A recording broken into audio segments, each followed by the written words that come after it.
Welcome viewers, this is the YouTube channel Lex Consilium Foundation and I'm Major General Neelendra Kumar for the playlist Inse Miliye in conversation with Major General A.K. Chaturvedi of the Corps of Engineers. You would be amazed to know that even retirement from army, he was given Atal Samman by the Vice President of India. He got Kalamveer Award, that was by Hindi Sahitya Parishad, then a Karamveer by the Karamveer Foundation. And it is remarkable that recently, some time back, the Chief of Army Staff gave him an award, the Veterans Achievement Award, that was given to him by the previous Chief of Army Staff. And he also held a very sensitive appointment relating to intelligence and security and the Defense Intelligence Agencies under the IDS while he was in service. Now, with this background, I would like to ask him, मेरा पहला सवाल ये है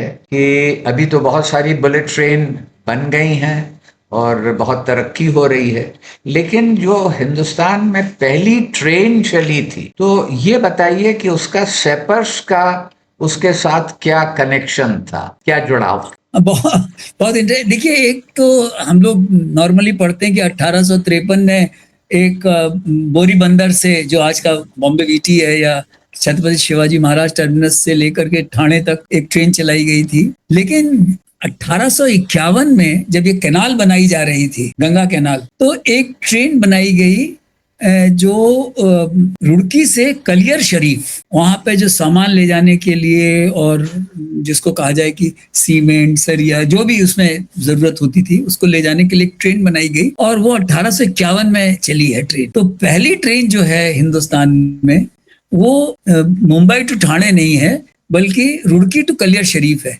आप अगर कभी देहरादून शताब्दी से चले तो जब रुड़की आता है तो ये इस बात का अनाउंसमेंट भी किया जाता है, और वहां पे एक स्टेशन के सामने उन्होंने उस इंजन का, जो कि उस यूज हुआ था, उसका एक रेप्लिका बना करके भी लगाया हुआ है। तो ये सैपर्स का इस क्षेत्र में भी दखल है।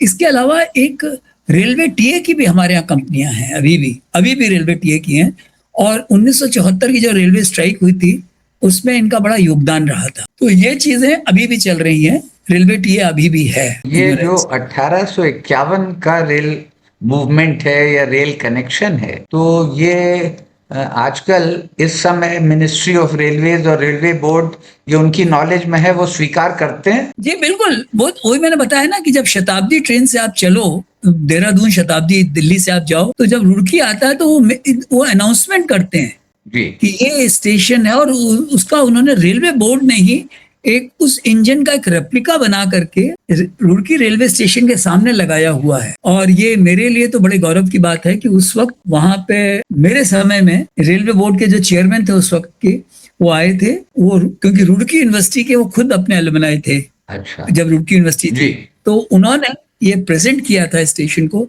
और वहां पे लगाया गया था। तो ये अनाउंस, ये है डॉक्यूमेंटेड है। तो it's a recorded and acknowledged fact. जी जी जी जी जी। इससे जुड़ा हुआ मैं जानना चाहूंगा, जब रेल की बात हुई तो बात आएगी पुल की और ब्रिजेस की। तो एक ये ग्रब ब्रिज है और मधुमती ब्रिज है, इनके बारे में भी आप कुछ उल्लेख करें। हाँ बिल्कुल। देखिए, ऐसा है कि मैं इसके अलावा एक तीसरा ब्रिज भी आपको बताना चाहूंगा। जी। ये सेकेंड वर्ल्ड वॉर में दो बहुत ही फेमस ब्रिज बने हैं। इम्पॉसिबल ब्रिज कहलाता है। इम्पॉसिबल ब्रिज जी।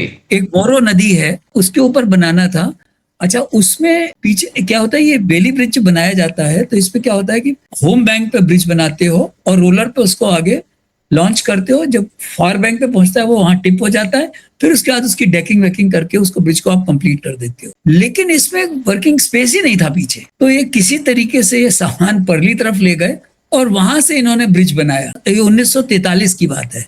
तो ये जो है, ये ब्रिज जो बना था, इसको इम्पॉसिबल ब्रिज बोलते थे और अभी भी कहलाता है। और मतलब आप गूगल करोगे तो कायम है ये? जी जी जी। नहीं, अब तो शायद नहीं है, कायम नहीं होगा, शायद उस पर ट्रैफिक नहीं होता।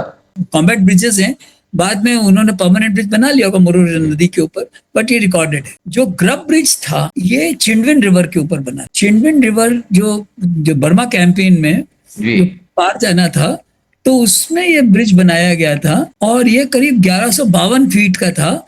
उस समय में ये बोयली पॉन्टून ब्रिज था, ये सबसे लंबा ब्रिज था तब तक। उसके पहले इतना लंबा कोई ब्रिज बोयली पॉन्टून का बना नहीं था। उसको होम बैंक पे बनाया गया, फिर उसको फेरी करके फार बैंक ले जाया गया और वहां जाके उसको जोड़ दिया। और मेरे लिए पर्सनली ये बहुत घमंड की बात है। ये जगह जो है जहां बना था एक कलीवा था, जिस कंपनी में मैं कमीशन हुआ था 361 फील्ड कंपनी, बैटल ऑनर भी मिला था अच्छा। कलीवा का। और इन्होंने होम बैंक वाला बनाया था। और अगेन देखिए, मेरी किस्मत इतनी अच्छी है कि जब मुझे मेरी रेजिमेंट कमांड करने का मौका आया 235 इंजीनियर रेजिमेंट, तो उसमें 76 फील्ड कंपनी थी जो उस वक्त थी, उसने इसका फार बैंक वाला हिस्सा बनाया था। तो ये तब तक की सेकेंड वर्ल्ड वॉर तक ये 44 में बना है।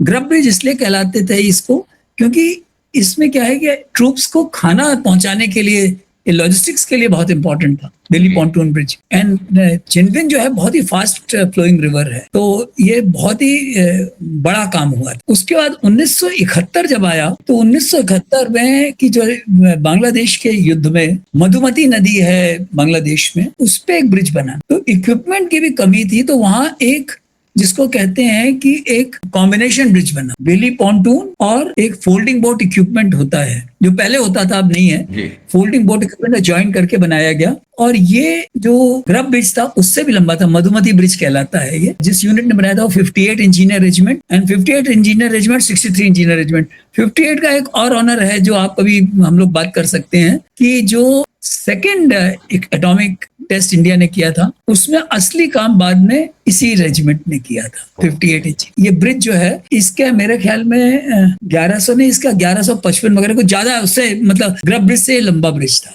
मुझे ऑफेंड याद नहीं है कि कितनी इसकी लेंथ थी, लेकिन ज्यादा था उससे। तो ये जो है तब तक का लॉन्गेस्ट ब्रिज था ये जो बना था मधुमती नदी के ऊपर। बहुत ही जानकारी वाली बात है और इंटरेस्टेड भी है। बहुत बहुत शुक्रिया। और इसी तरह आपसे बातचीत जारी रहेगी जिसमें ये बहुत ही मनोरंजक और रोचक बातें हमारे दर्शकों को पता चले।